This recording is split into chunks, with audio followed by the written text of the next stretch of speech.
daughter go missing? She left me at 10 o'clock last night, and I told her to text me or call me when she got home, and nothing, and I've been calling and texting her all day. I went over there at 4 o'clock, and her car was there, but she was supposed to be at work from 9 to 6. Went back there again, like around 8, 9 o'clock, and I found her phone, which she never goes anywhere without her phone, and her job text her saying, you didn't show up for work today, is everything okay? And we still haven't heard from her. She's still not home. Okay, what's her name? Stephanie. Hey True Crime Besties, welcome back to an all-new episode of SERIALously.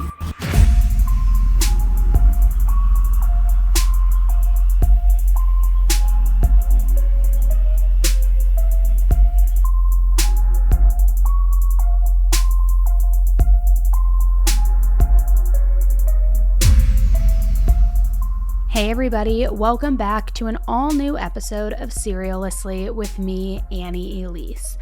I hope you are ready to hear today's case, but I just want to give you a little bit of a warning, okay? I think that you need to be in the right headspace to hear today's case. Not that you're ever in a good headspace, I guess, to hear many of these cases, but this one is especially difficult to hear. It's one that a lot of you have been requesting for quite some time, and it's taken us a minute to really gather all of the research, gather all of the facts to where we feel like we can do this case justice, but as I said, it's a pretty unnerving one. And it takes us back to 2019. One night in October of 2019, Ed and Charlene Parze got a very frantic phone call from their daughter. As soon as they picked up the phone, they could hear absolute chaos in the background. There was yelling, and it was obvious that emotions were high from everybody on the other end of this phone call. But what really struck them was the sound in their daughter's voice. A raw fear that told them that she needed help, and she needed it fast. Now, Ed knew that his daughter was at her house, but he had absolutely no idea what was going on. Who was she with? Was she in danger? Was she with somebody who wanted to hurt her? So, like any dad would do, he immediately just jumped in his car and sped off as fast as he could possibly do so that he could get to her. And thank God she lived just a few miles away, so it was going to be a very quick drive. However, as he pulled up right at her house that night, nothing could have prepared him for what he saw next. Because right there, running through the woods in absolute sheer panic, was a young woman. She was barefoot, she was out of breath, and one side of her face was completely covered with blood. And when that young woman got close enough for Ed to see more clearly who she was, well, that's when things started getting very confusing for him. Because his brain couldn't quite process what he was seeing right before his eyes. This disheveled, bloody figure that was screaming and stumbling toward him was his own daughter, Stephanie. It was a haunting image that will be burned into his brain forever. Stephanie had been beaten, battered, and she was completely out of it. But at least now she was safe and she had gotten out alive from whatever horrific situation that she had been involved in, right? Well, that is this time anyway. So let's go back and talk about what Stephanie went through leading up to this horrific moment. On October 30th, 2019, 25-year-old Stephanie Parze went to the Stress Factory Comedy Club in New Brunswick, New Jersey to see a show by this psychic named Cindy Keza. She went with her mom, Charlene, and also her sisters. And apparently this Cindy person is a pretty big deal in the psychic world. And she's also known for her work on a show called The Dead Files, which is on the Travel Channel. So apparently Stephanie, her mom, and her sisters all had a great time. Not one of Stephanie's family members noticed anything that was out of the ordinary, not before the show, not after the show ended. They all drove to Stephanie's parents' house afterward, and Stephanie eventually left her parents' house and went her separate way for the night. It was, by the looks of it, a perfect girls' night, but it was also the last time that anyone would see Stephanie for months. Stephanie's mom, Charlene, said that her daughter was supposed to send her a text letting her know when she got home safely. However, she never received one. Now, the next morning was Halloween, remember, in 2019, and Stephanie didn't show up for her job, where she worked as a nanny for a family with a little girl. Soon, her family would try reaching out to her, but their calls and their texts would also just go completely unanswered. In fact, the last correspondence any of them had with her was the night before, when Stephanie sent a Snapchat to her mom on the drive home back to her house. So her family knew that something just wasn't right here. This wasn't Stephanie. Sure, she lived on her own, she had an independent life, and obviously, she could come and go from her own home as she pleased, but her family was very, very close, and they knew Stephanie best, and she would never just not check in with them, especially after saying that she would. So because of that, the red flags were going off, and they decided to take matters into their own hands. Stephanie's parents drove over to their daughter's house in Freehold Township, New Jersey, and when they got there, they went inside. But what they found made them a little uneasy, to say the least. Now, no, it wasn't some bloody crime scene that you might be expecting or something crazy like that, but there also weren't any signs of forced entry, nothing that looked alarming. That her parents could see anyway. It didn't look like anybody had been taken against their will. However, they did notice that every single light in the house was turned on. Even one that was inside the attic, something that is just super odd, especially if nobody's home. And even weirder than that, they heard noises coming from Stephanie's bathroom. And when her parents managed to get that bathroom door open, they found that her dog had been locked inside of the bathroom. So after checking all of the other rooms, one thing became seriously clear to them. Stephanie was absolutely not there. However, her car was in the driveway. And it didn't take long for her family to also find Stephanie's keys and cell phone shoved deep inside one of her couch cushions. Something wasn't right here. We all know that in this day and age, absolutely nobody leaves home without their phone. So while yes, it is technically possible that Stephanie might just be out and about and forgot it, this obviously was not a good sign, especially the fact that her car was still in the driveway. But then again, let's also not forget that this was Halloween.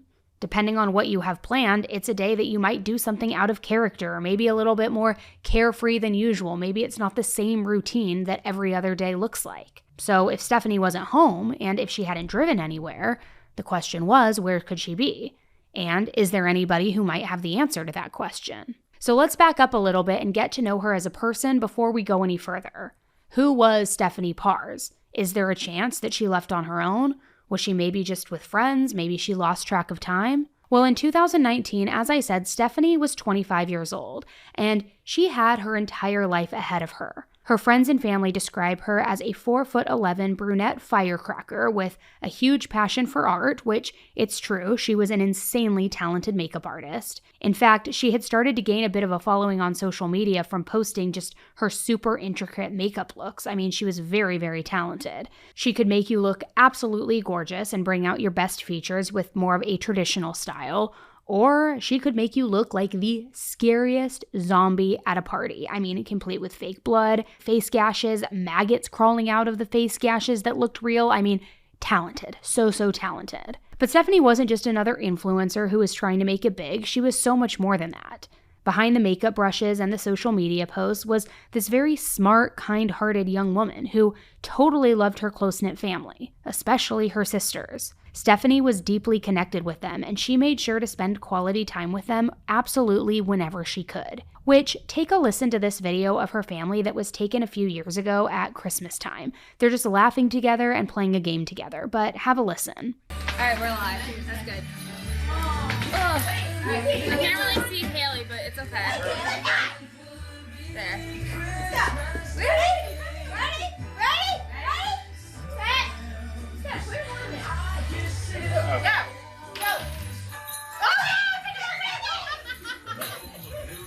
yeah! Go, Haley. All right, Haley. Let's try it. Come on. She was also really into cars, and she was a member of a group of people who were like her and liked cars as well, called the New Jersey Misfits. Occasionally, she would also go to group meetups with them, and it was kind of just this shared hobby. Now, like I said before, Stephanie also worked close to home as a nanny. She was caring for a little girl that she absolutely adored. And one day, she knew that she wanted a family of her own. Now, Stephanie's dad said that she had expressed to him on more than one occasion that she was ready to settle down. She hoped that she would find, Mr. Right, her knight in shining armor. And she hoped that that would happen sooner rather than later. After all, she wanted to have kids, and she wanted to have them soon. And in fact, she dreamed of this life so much that just 1 week before Stephanie disappeared, she had reposted a meme on Facebook of a couple who was getting engaged. With that repost, she also put the caption, "I can't wait for this amazing moment one day." However, her dad, Ed, told her, it's not something that you should rush, ever, because when you try to hurry life along, bad things can happen. Things don't always go according to plan. But still, Stephanie was in her mid-20s, so obviously it's totally normal that she wanted to date. She wanted to actively date. She wanted to meet people, and that's what she was doing. In fact, she had several boyfriends, but she never felt like any of them were the one. Which, in other words, Stephanie sounds like a totally normal girl.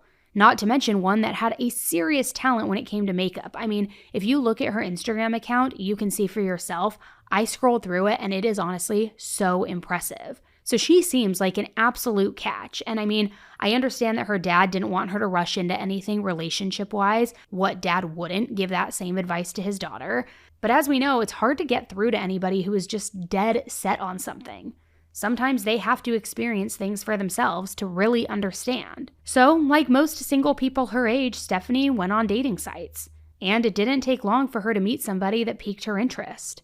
A 29-year-old stockbroker who worked on Staten Island. And he had also recently moved to Freehold Township, the same city that Stephanie was from. Now, this guy seemed like a total catch. He was tall, he was good looking, he had dark hair. I mean, it's easy to see why Stephanie was attracted to him from the start. His name was John Ozbilgen. And after the pair got to know each other for a little bit and got to know each other a little bit better, he and Stephanie made their relationship official.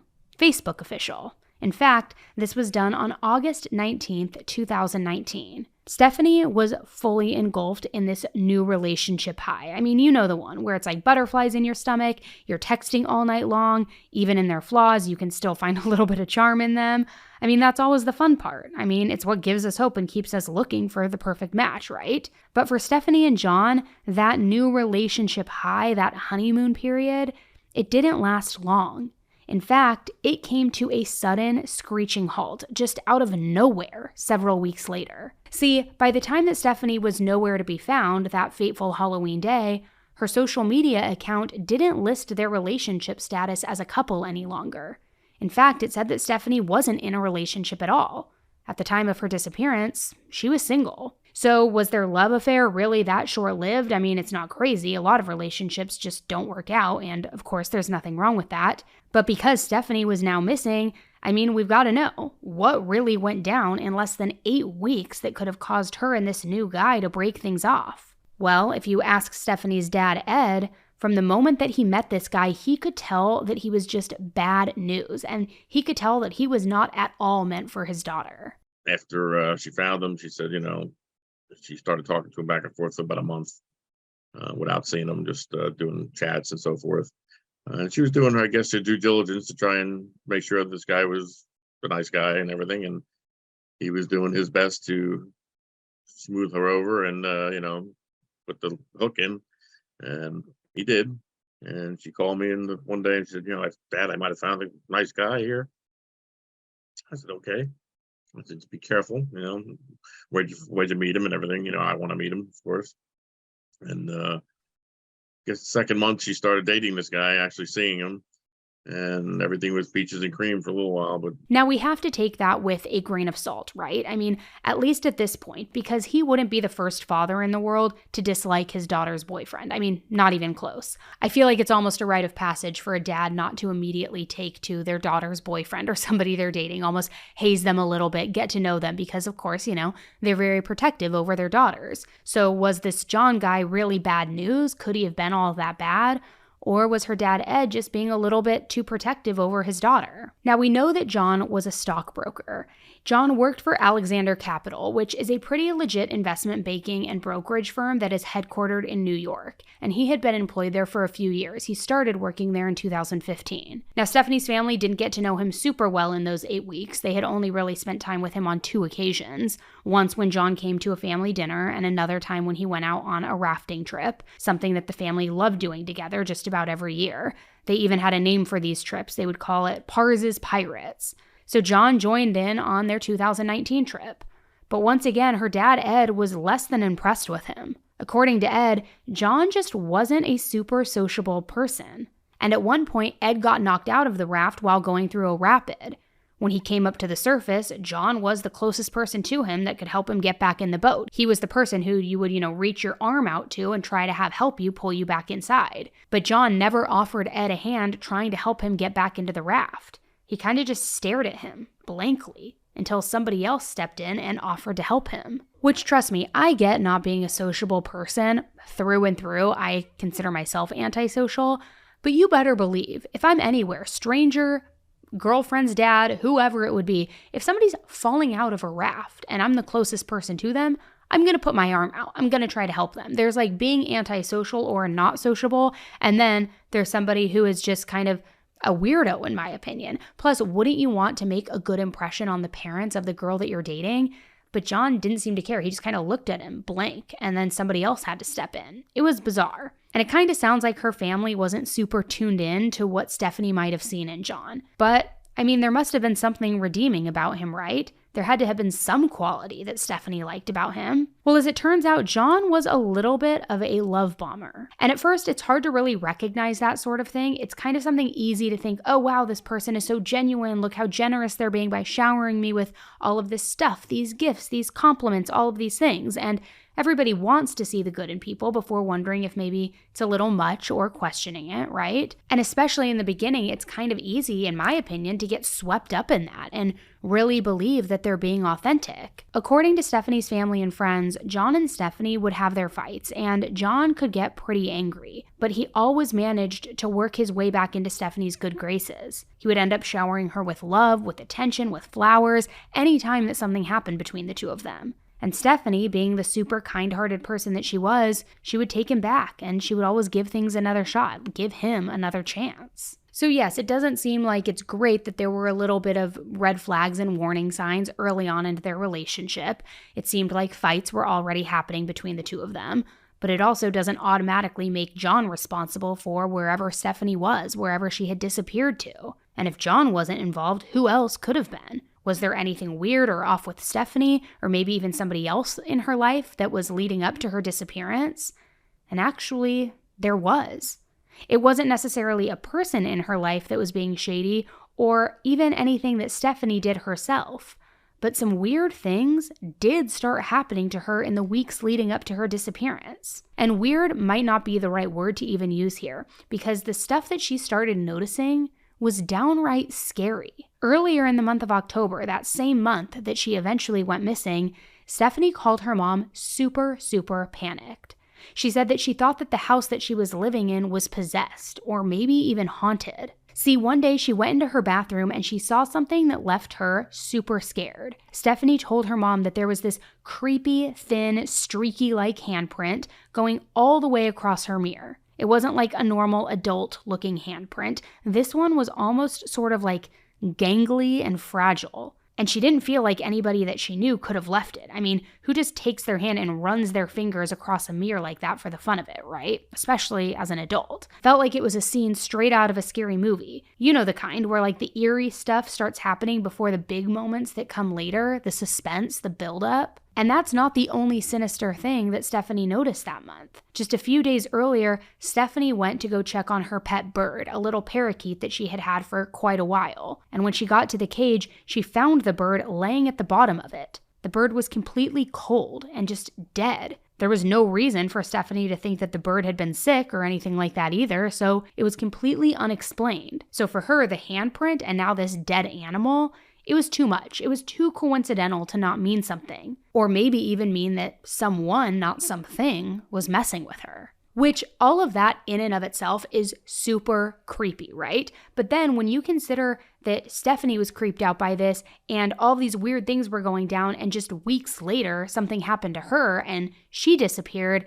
it starts to make you wonder what was really going on. It's kind of starting to feel almost a little paranormal, honestly. Was there anything else going on? What about that night that her dad, Ed, found her running through the woods bleeding? Well, it turns out that that incident also went down around this same time that Stephanie started noticing all of the eerie stuff happening in her house. However, that night, the night that she called her parents in an absolute panic, and Ed, sped off to go help her, Stephanie's mom had asked her a question while she had her on the phone before her daughter hung up. And the question was, who hit you?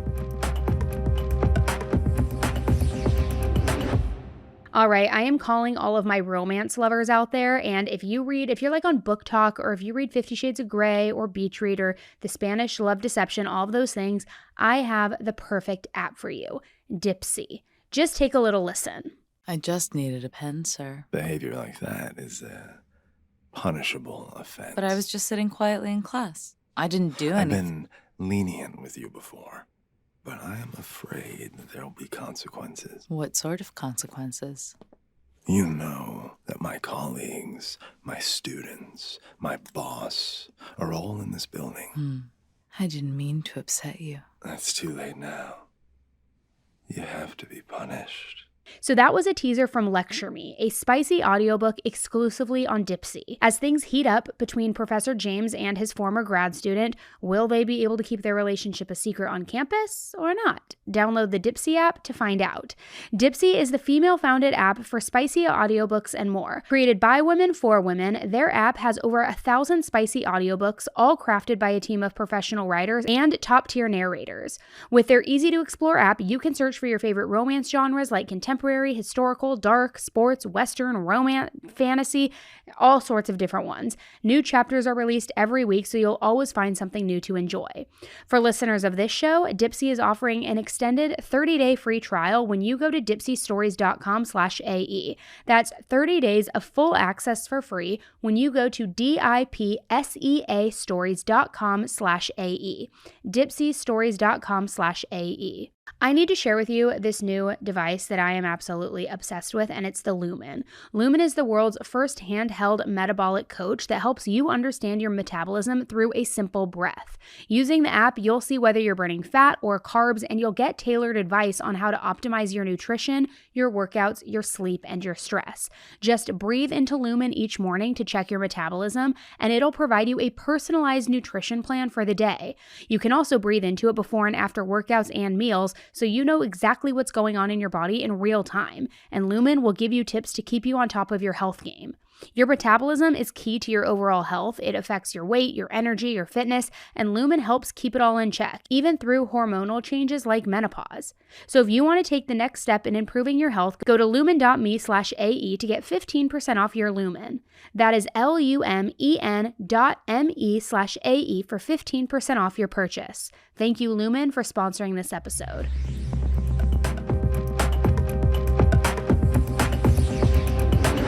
So we're back to that night of the phone call when Ed finally found his daughter and she was barefoot and bloody, and she gave him a one-word answer about who did this to her, who made her run through the woods bleeding, barefoot, screaming, and panicked for her life. Well, according to Stephanie, it was John. And that night, Stephanie filed an official domestic report against John with the local police. And her family, furious with John, but supportive of her, of course, thought that it would be the end of her interactions with him. But it wasn't, because as it turns out, this wasn't even the first time that John had hurt Stephanie. Weeks before all of this went down, Stephanie's dad said that she had mentioned something in passing to him. She asked him if he could see a mark on her that she had covered up with makeup. And remember, she was an insanely talented makeup artist, so she knew how to cover up anything that she didn't want you to see. So Ed, her dad, of course, asked her, well, how did you even get this mark? And Stephanie gave a pretty coy response, kind of playing it off as nothing. She said that her and John were just roughhousing with one another, that she had gotten pushed into something, that's what left the mark. But obviously her dad didn't like that answer. But Stephanie didn't give more details, and she kind of just played things off like everything was totally fine. And this was all happening just weeks into their brand new relationship, which that is just sickening. Not that abuse is ever okay, but we usually see a progression over time and things escalate, and it seems as though John was abusive right out of the gate. But remember how I also said that John always ended up back in Stephanie's good graces? Well, this was no exception. Well, after what sounds like that first potential physical abuse from John, Stephanie ended up in the hospital in August of 2019, but not because of him. Around that time, she came down with pneumonia, and it got really bad super quick, because she also suffered from asthma. Stephanie was known to have a vaping habit, and that only made things worse. And she actually spent a bit of time hospitalized and needed medical support to heal her lungs. At some point, John found out that she was there, and that, whole love bombing thing that he was known to do, well, he picked it back up again. So during her hospital stay that August, John started coming to the facility to visit her,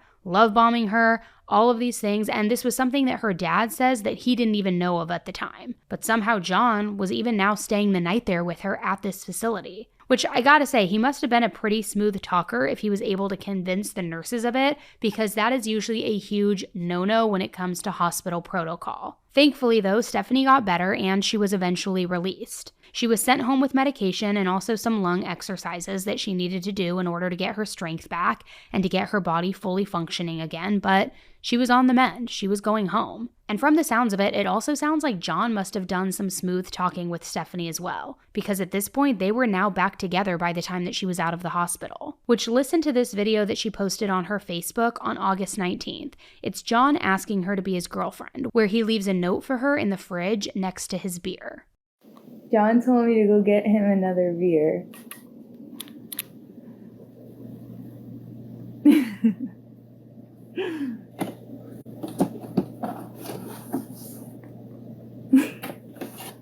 All right, so now we know a little bit more about the inner workings of John and Stephanie's relationship, and it clearly wasn't pretty thanks to John's, scumbag behavior. But let's talk about the night that she went missing and also the days that followed. We know Stephanie's parents were the first people to go to her house and look for her. But really, her entire family was already working to track her down. They came out guns blazing, ready to just go to war for Stephanie and find her before it was too late. Stephanie's sister Brianna felt like the best place to start the search was to try and see who Stephanie might have had contact with the night before, or maybe even had contact with that morning. They didn't know the passcode to Stephanie's phone though, so that wasn't an option. But Brianna was able to get into Stephanie's Facebook account, and she was able to access her messages. So when she was scrolling through her Messenger app, she did see that Stephanie had contact with a few different people that night. At first, nothing really jumped out to her. They were just typical friendly messages. Nothing out of the ordinary for her sister, nothing that struck her as odd.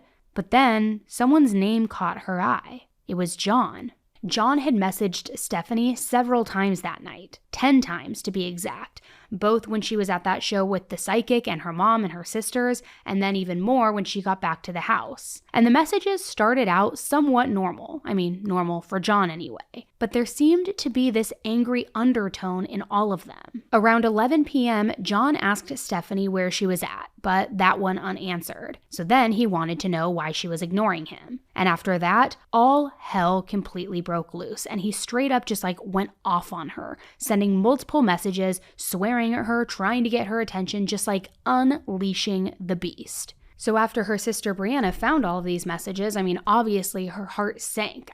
She knew the dark parts about her sister's relationship with John. And what was most surprising is that Stephanie was still in contact with him at all. Because remember, just weeks before her disappearance, Stephanie had filed that domestic report. So Brianna now knew what her next step was going to be. She needed to message John and see if he knew where Stephanie was. So that's exactly what she did. She logged back into her own Facebook account and she sent John a message. And about an hour later, he responded. John admitted right away that he did see Stephanie the night before she disappeared. He even said that he slept over at her house. He says he saw her in the morning as well, but that she was running late for work, so he ended up leaving before she did. And since leaving her house that morning, John claimed he hadn't heard a word from her, and he had no idea where she currently was. After Stephanie's family reached out to all of the friends that they could think of who might know where she was, they decided to go to the police and officially report her as a missing person. Take a listen to the 911 call from her mom.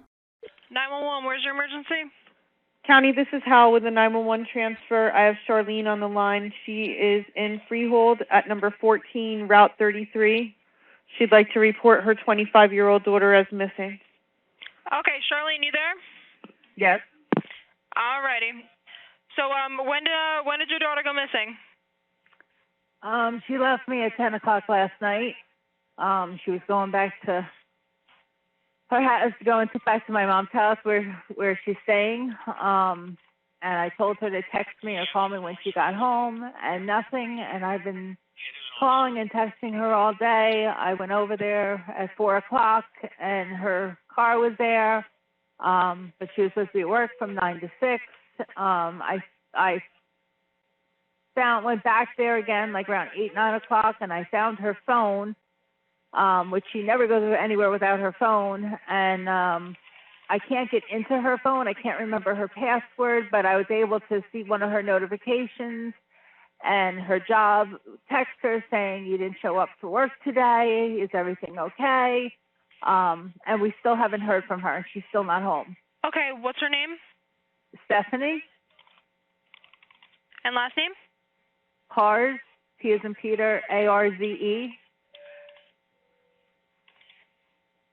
I've reached out to almost every friend that she has and everything. I can't. Okay. Do you know what kind of car Stephanie has? She has a white Hyundai Sonata. It's still in the driveway. So she didn't leave in her car? No. Now that the police were involved, maybe they could get some answers. Maybe they could track down where she was. Eventually, investigators began the process of trying to seize 2 cell phones that were related to the case. They wanted to get them unlocked because they believed that there might have been valuable information on them. It's not immediately clear, though, whose phones they were. But unfortunately, it wasn't that simple. In fact, this case sort of made the headlines nationally because of the whole privacy phone access thing that we see way too much of these days in true crime cases. See, when it came time to actually opening up the phones, the cops didn't have the passcodes, so it meant that they completely remained totally locked.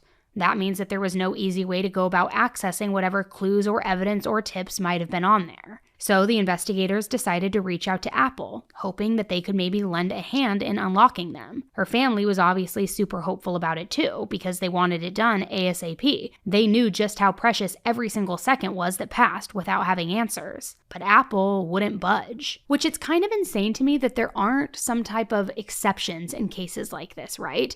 I mean, obviously, getting into the phone of a missing or murdered person can be incredibly beneficial for a case. To me, it seems like a no-brainer, and obviously Apple has the power to unlock phones and give the information to the investigators or family and make, it easy access for whatever's on there, which literally could be life-saving. I get that there needs to be protocols in place, but a missing persons report, her phone left behind, nobody being in contact with her, I would think that that would be enough, but I guess not. So like I was saying, Apple just wasn't being helpful. So investigators were then forced to look for help in other places. In fact, the Monmouth County Sheriff's Department, the people who are handling Stephanie's case, actually said that they typically spend thousands of dollars each year hiring hackers to try to go in and unlock phones, just like in this instance. Another route that the police go sometimes is to try to get into an iCloud account, but that's only helpful if the phone has been recently backed up, and it's not clear in this case if the phones that they were trying to access had recently been backed up or not, and if it had been done with apps and messages or what the deal was. But they were trying to get access, and they tried for months, and there were no answers. Until finally, after battling this whole fiasco for months, there was some hope. The police would soon gain access to a phone that would get their investigation moving, but the phone that they were about to unlock did not belong to Stephanie. The more that the investigators dug into Stephanie's disappearance, the more things seemed to point to one person knowing more than they were saying, and that person was John. However, the cops had trouble finding what they needed to actually charge this guy with anything. They did make him a person of interest, but honestly, that doesn't really mean much unless there's something that they can do about it, unless there's cold, hard evidence against you. However, it was enough to execute a search warrant on his phone. And yeah, they found those angry text messages to Stephanie from that night, which was not super surprising. But that's not the worst thing that they found. And in an absolutely disgusting, vile turn of events, police found something they never expected to find on his phone. They found several explicit child images right there on his phone. They also found 2 search terms in his browsing history where he was actively seeking out different images and videos that were just as sickening as the ones that he had saved on his phone. And these images and videos I'm talking about are seriously vile. They are described as babies and young girls being tortured by adult men. I mean, sick. Now, I'll be honest, I didn't expect this case to take a twist like that. I thought, okay, surely they will find some evidence of maybe abuse, maybe him berating her in text messaging, things like that. But now you add on this whole element to it, and it seems like this John person, whoever John really is, which we'll get to, just keeps going lower and lower. Tonight, the boyfriend of a New Jersey woman who disappeared more than a week ago has been arrested on unrelated charges. Monmouth County prosecutors say 29-year-old John Ozbilgen was taken into custody in freehold after a search of his home uncovered child pornography. So when the cops found these images, which was pretty shortly after Stephanie had disappeared, it was enough to arrest John. Not for anything relating to Stephanie's disappearance, but they were able to arrest him nonetheless. So on November 8th, 2019, John was taken into custody and he was booked into the county jail, which hopefully the plan was that he would stay there for a while, at least until investigators could build a bigger case and maybe officially press charges for Stephanie's disappearance. Because as this was all happening, even more was unfolding in Stephanie's case. As cops started digging into more of John's background and his story, his history, his life, they discovered even more of his ugly truths. It turns out that Stephanie wasn't the only woman to bring domestic violence charges against John. Other women had done the same thing in the past. They also learned that Stephanie had contacted the police about John before that September incident ever happened. One of her complaints was filed back in June of 2019, months earlier. That was when the female victim said that John grabbed her by the face, pulled her hair, and eventually dragged her by her head. In the official report, the officer who took the complaint did note that the woman appeared to have injuries on her face, her mouth, and her lip. However, like we see unfortunately in a lot of situations like this, just weeks later, she decided to drop the charge. Which, unfortunately, it feels like we're just kind of seeing a pattern here with how John preyed on women, especially on women that he felt like he could control. John always managed to get what he wanted out of the women in his life, and he never really got in trouble for it. And for this to have happened in June, months earlier, it's just incredibly sad that Stephanie wasn't able to just cut him off for good back then, before it escalated, before she was running through the woods, running into her dad's arms for safety. We also know that there was that complaint that was filed in September 23rd to be exact. The identity of the woman had been withheld on the official document, but having confirmation from her parents about this incident, as well as the investigators, all signs point to it being Stephanie. Either that, or John was seeing somebody else around the exact same time that he was supposed to be her boyfriend, which really, that wouldn't surprise me at all. But in the September 23rd report, the victim goes on to say that John hit her in the hand and injured her thumb. Then he hit her once more in the head. So at least now, John was in jail. I mean, even if the charges weren't related to Stephanie being mistreated or to the domestic violence or to her disappearance, at least he was being held in jail because clearly this guy is a dangerous person. Clearly he just has, a few screws loose. But at least he was locked up and the public was safe. Well, temporarily that is, until Tuesday, November 19th rolled around. After being held in county jail for 11 days, one of the most insane things in this case happened. John was released. Which, I know, I'm thinking it too, like what in the actual F? Who in their right mind would let this guy out? Not just for what he might have done to Stephanie, but he had literal explicit material on his phone. Babies, young girls, all being tortured by older men. How on earth is this guy out just walking around? I honestly didn't even know that somebody could be released when there was this much material against them. I mean, hard evidence that actually existed, showing that he enjoys and solicits this kind of material. But it pretty much just came down to the fact that he was still just a person of interest in Stephanie's case, and he hadn't officially been charged with something else. But county prosecutors did try their hardest to keep him there. Not only did they remind the judge of the severity of the photos that were found on John's phone, but they also brought up the pending domestic incident from September that Stephanie had filed against him. They even brought up the fact that the night before Stephanie disappeared, John was the one who was blowing up her phone and blowing up her social media, sending her messages all night. Sure, it wasn't slam dunk evidence that he was involved, but it had to count for something, so they thought. According to the judge, in a case like the one against John, meaning the child material and not anything related to Stephanie, the defendant is typically granted bail. The judge also stated that he wasn't allowed to consider any possible connections to Stephanie's disappearance when he was making that decision to let him out.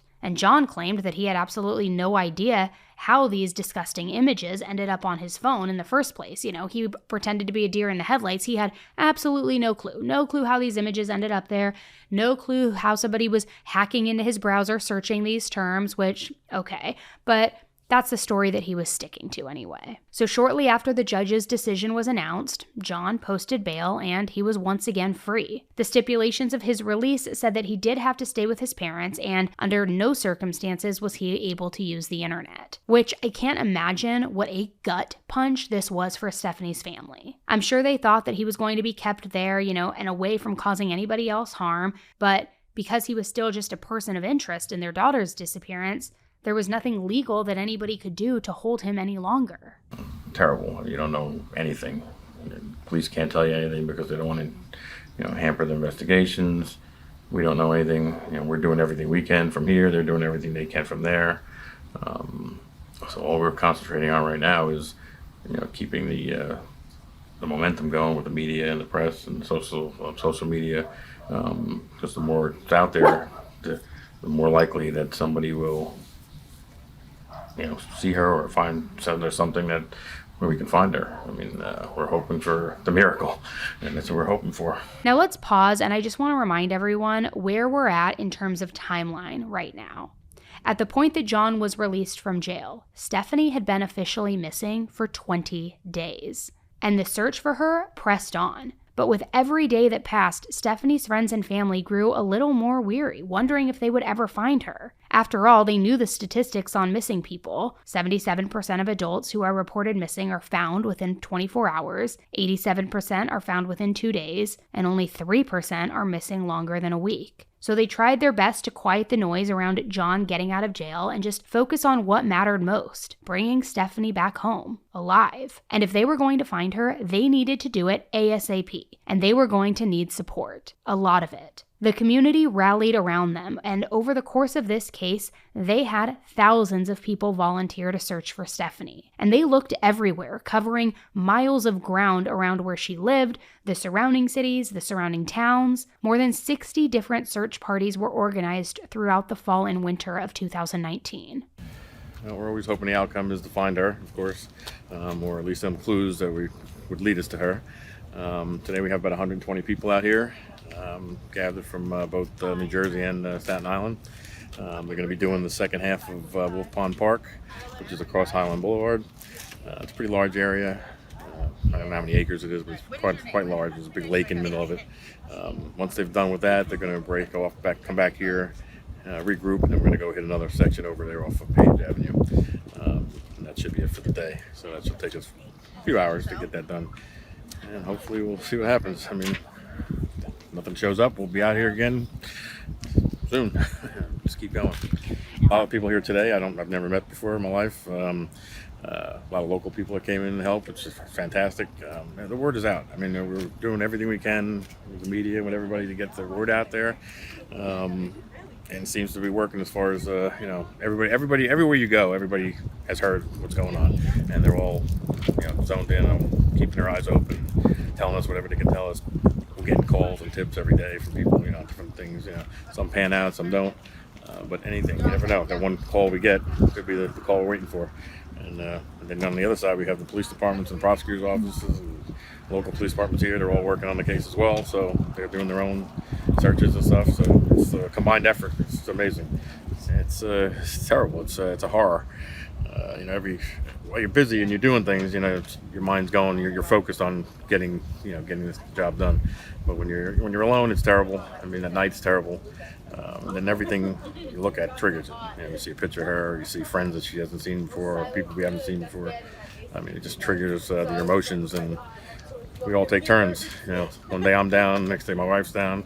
If they were all down, it's going to be a problem. But we're picking each other up. So I mean, and that's all we can do. They took no breaks. They were searching for her from morning until night, and even after that, her family was known to keep the search going themselves before turning in for the night, like going way into the early morning hours. And Stephanie's family, investigators, and the community didn't know it at the time, but just 3 days after John got out on bail on November 22nd, 2019, there was going to be another twist in this case. This time, a dead body was going to be found. It was going to be found in the same general area that the search parties had been scouring for weeks. The same place where Stephanie was from. The same place that everybody thought that they might find her. The thing was, when they found this body, it wasn't Stephanie's.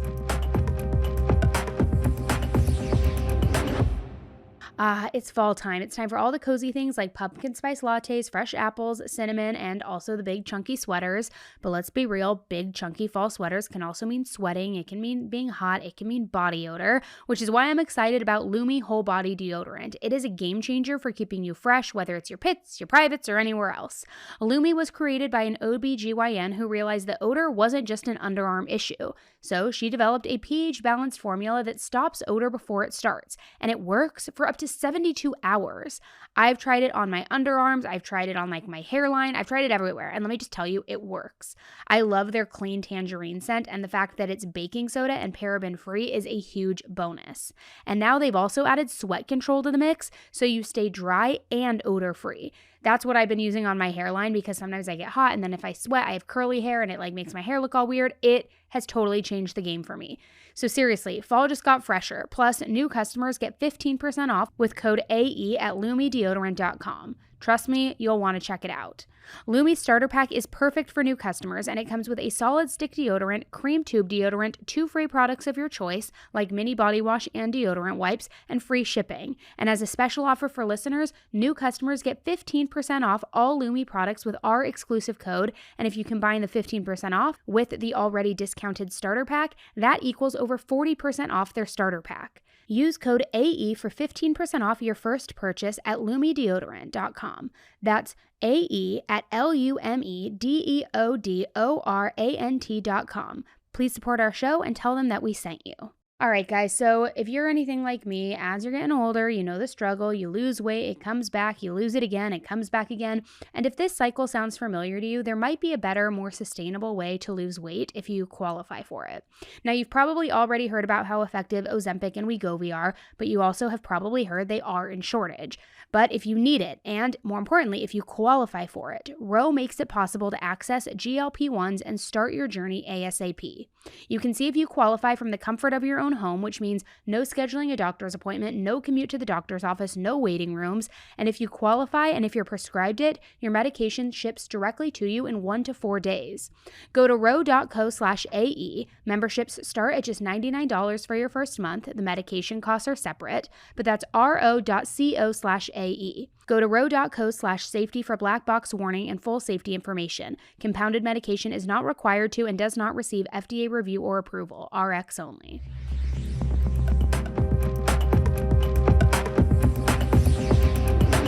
So if it wasn't Stephanie's body that was found, who else could it have been that sent shockwaves through this case? A family member? One of the other women who used to date John?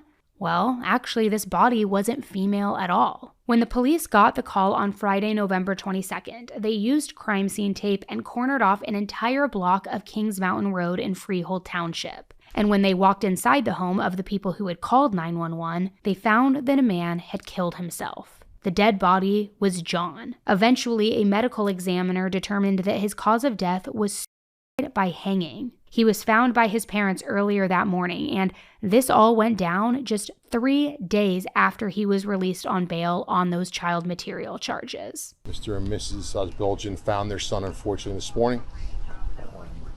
There was police presence outside the home, so they went immediately to have them assist. And unfortunately, while they were unable to revive him, and obviously John passed. He was adamant about his innocence of the child pornography charge.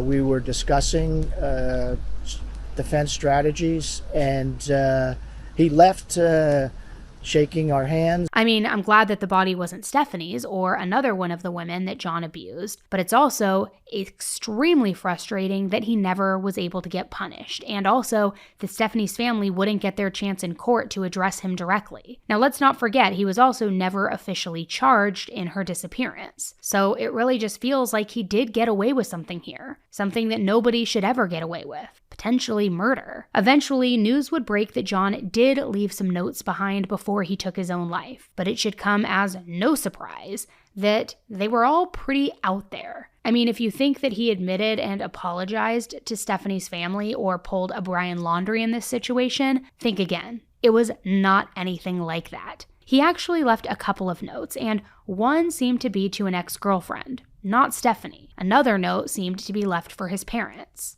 In the note to his ex-girlfriend, whose name has been removed for privacy reasons, he wrote, "I love you so much, little lady. I miss you so much. I don't know what I was thinking when I f***ed up our relationship. You were the best thing to happen to me. I tried to move on many times. I will never feel for another lady the way I feel for you. Recently, I tried to reach out to you, and you got a restraining order. Why? At the moment, I feel like my entire world ended. I really needed you in a huge way. Look at the mess that I created. LOL. Don't believe everything in the news. I hope that you're doing well. I hope that you have an amazing life. You deserve it. Not a day goes by where I don't think about you. The girl in the news with me was such a piece of shit.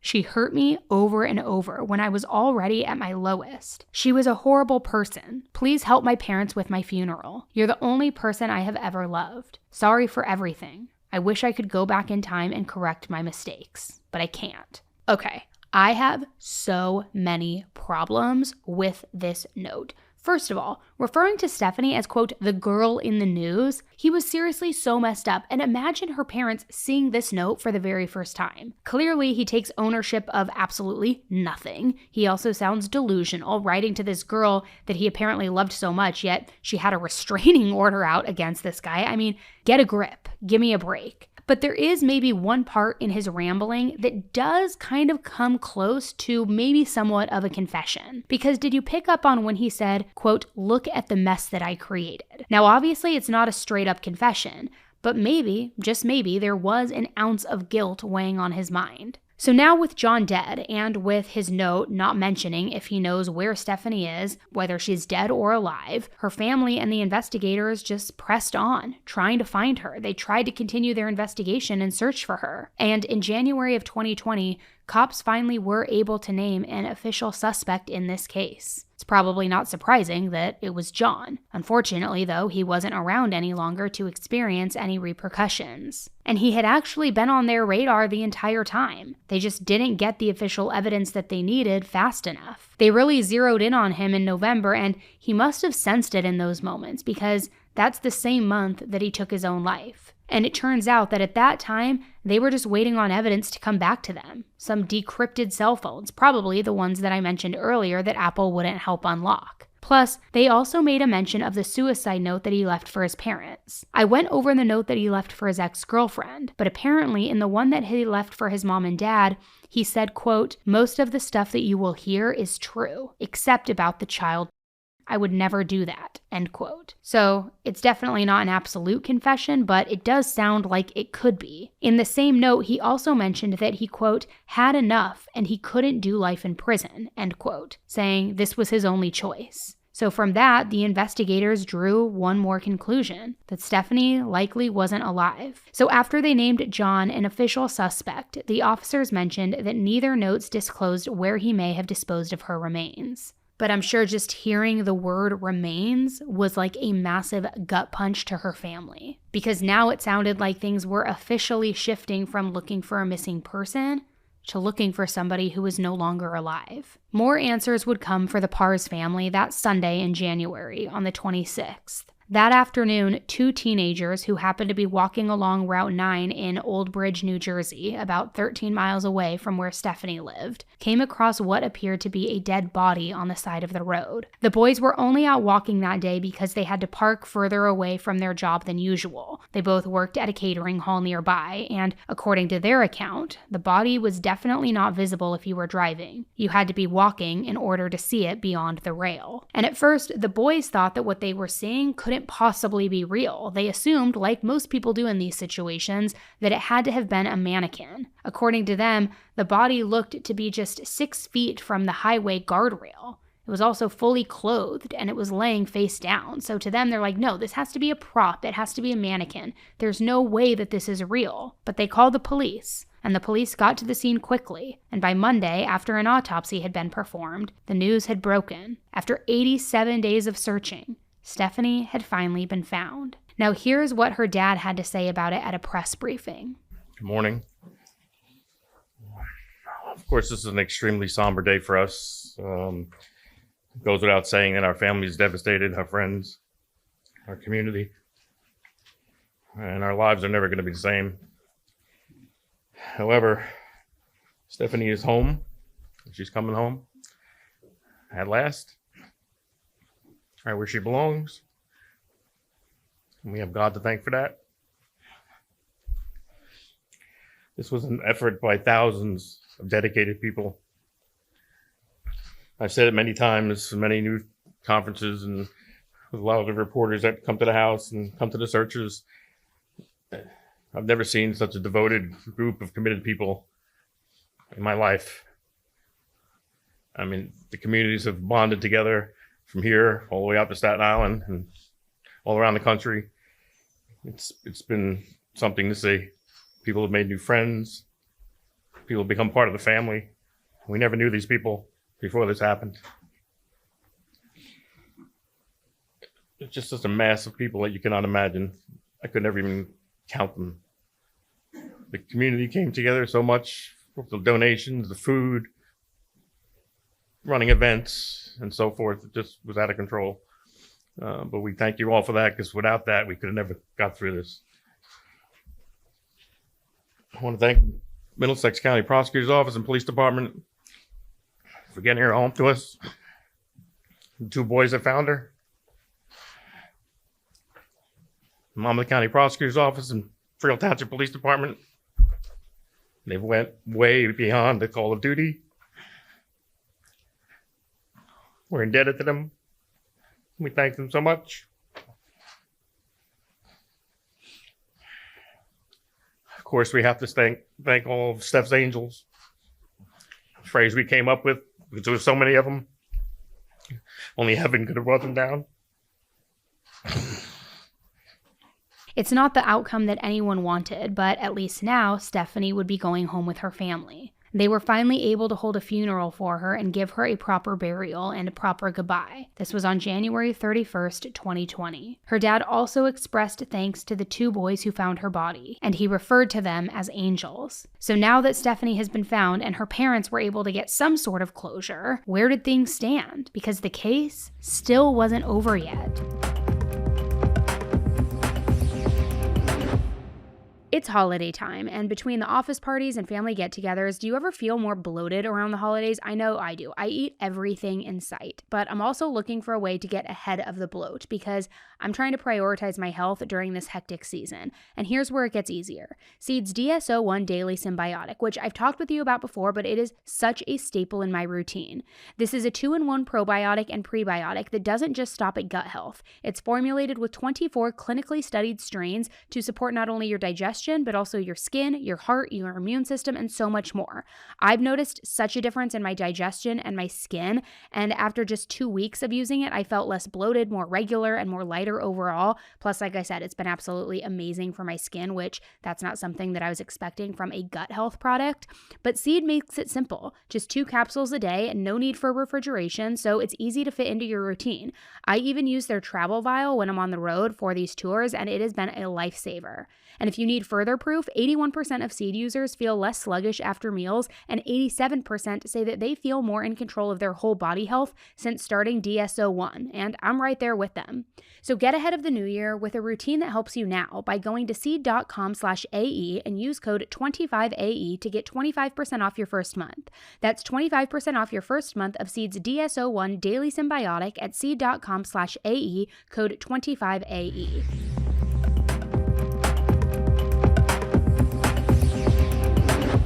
Stephanie's remains were pretty badly decomposed by the time that she was found. I mean, after all, she had been out there exposed to the fall and winter at weather for almost 3 months. Well, an official cause of death was never listed, but the theory from prosecutors is that she died during, quote, rough sex, which probably involved John choking her. But then, in another twist, after almost 9 months after the Parze family laid Stephanie to rest, news broke that John's parents were now under investigation for their involvement in the crime. Apparently, investigators believed that text messages existed between John and his parents, possibly about what he might have done to Stephanie, and they think that he actually confessed to his parents pretty early on. So now, it does feel reminiscent of Brian Laundrie a little bit, doesn't it? And Gabby Petito. So the investigators also had reason to believe that a third suicide note from John existed, but they believe that his parents may have never disclosed that note to the police. John's dad still thinks that his son was innocent in all of this, and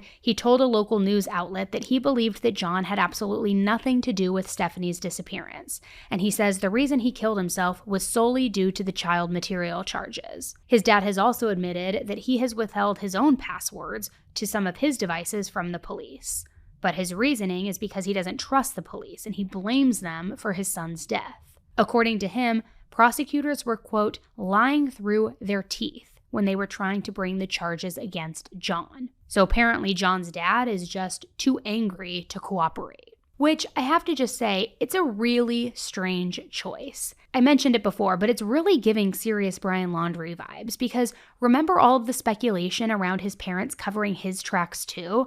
I mean, it sounds like the cops absolutely believe that John did it. He practically admitted it in one of those notes that was made public later on. So why would his family want to protect him now? Just to protect his legacy, his reputation?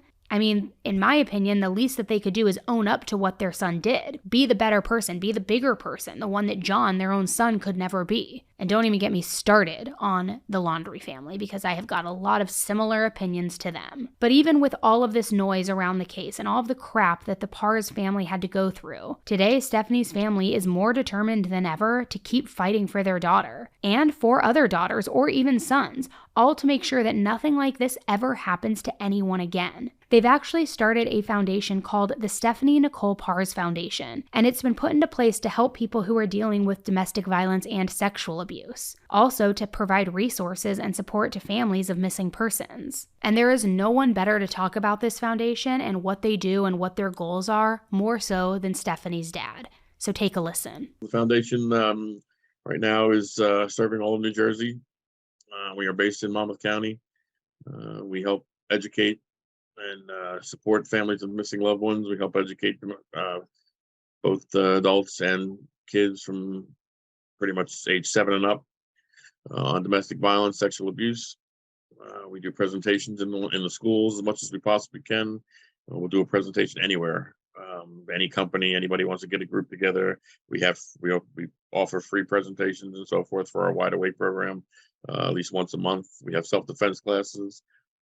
We'll do peer counseling for anyone who needs peer counseling for any domestic violence victims out there. Anything you possibly can need from a domestic violence or a sexual abuse standpoint or missing person standpoint, we can get you. If we don't have it, we will find you a resource for it. We do not have a hotline as of yet. We are pretty new, still 3 years in, but it's only, that's pretty much nothing for a new foundation. But we have at least 9 programs that we can offer people at this point. Emergency shelter if needed, stuff like that. We have a little device called our Angel Alert program, which is a device that you carry. If you're in fear for your life, you can just press the button and dispatches help right to you.